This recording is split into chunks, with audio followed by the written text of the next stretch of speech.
ભાવનગર શહેરના જાણીતા ship breaker અને બિલ્ડર નાઝીર કલીવાલા આવ્યા ઇન્કમટેક્સ વિભાગની રડારમાં।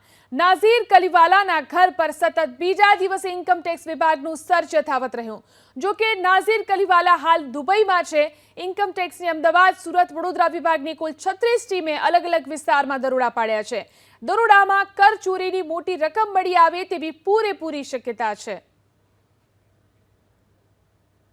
ભાવનગર શહેરમાં ઇન્કમટેક્સ વિભાગની છેલ્લા 24 કલાકથી મોટી કાર્યવાહી ચાલી રહી છે। હાલ અમે આવી પહોંચ્યા છીએ શહેરના શિશુ વિહાર વિસ્તારની અંદર કે જ્યાં નાઝીર એચ કાલીવાલા છે તેમના પ્લોટની અંદર ઇન્કમટેક્સ વિભાગ દ્વારા મોટી કાર્યવાહી હાથ ધરવામાં આવી છે। આ પ્લોટ નંબર 474 છે કે જ્યાં ઇન્કમટેક્સની ટીમ છે તેમના દ્વારા દરોડા પાડવામાં આવ્યા છે। છેલ્લા 24 કલાકથી ઇન્કમટેક્સ વિભાગની ટીમ છે તે આ મકાનની અંદર સર્ચ ઓપરેશન કરી રહી છે। નાઝીર કાલીવાલાની જો વાત કરવામાં આવે તો તેઓ 2015થી શિપ બ્રેકિંગ સાથે જોડાયેલા છે અને આ સાથે તેઓ બિલ્ડર પણ છે। ભાવનગર શહેરની અંદર વિવિધ તેમની સાઇટો આવેલી છે અને આને લઈને જ તેઓ ઇન્કમટેક્સ વિભાગની રડારમાં આવ્યા હતા અને ઇન્કમટેક્સ વિભાગ દ્વારા આ જે ઘર છે તેમાં તપાસ હાથ ધરવામાં આવી છે। કેટલા રોકડ વ્યવહાર હતા, ક્યાં લેણદેણ થઈ હતી, આ સાથે તેઓ શિપ બ્રેકર હોવાના કારણે વિદેશમાં પણ દેતી લેતી થતી હોય તેવી સંભાવનાઓ વ્યક્ત કરવામાં આવી રહી છે।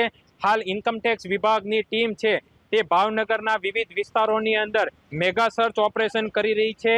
કુલ 36 ટીમો છે કે જે વિવિધ વિસ્તારોની અંદર સર્ચ ઓપરેશન હાથ ધર્યું છે।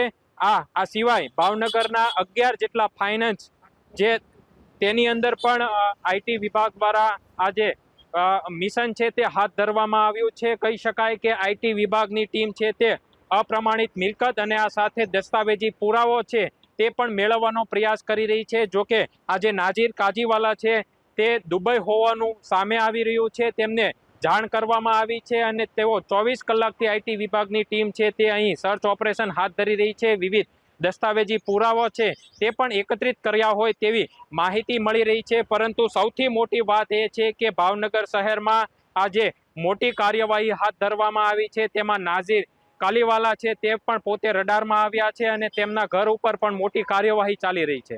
પાર્થ મજેઠિયા, એબીપી અસ્મિતા, ભાવનગર।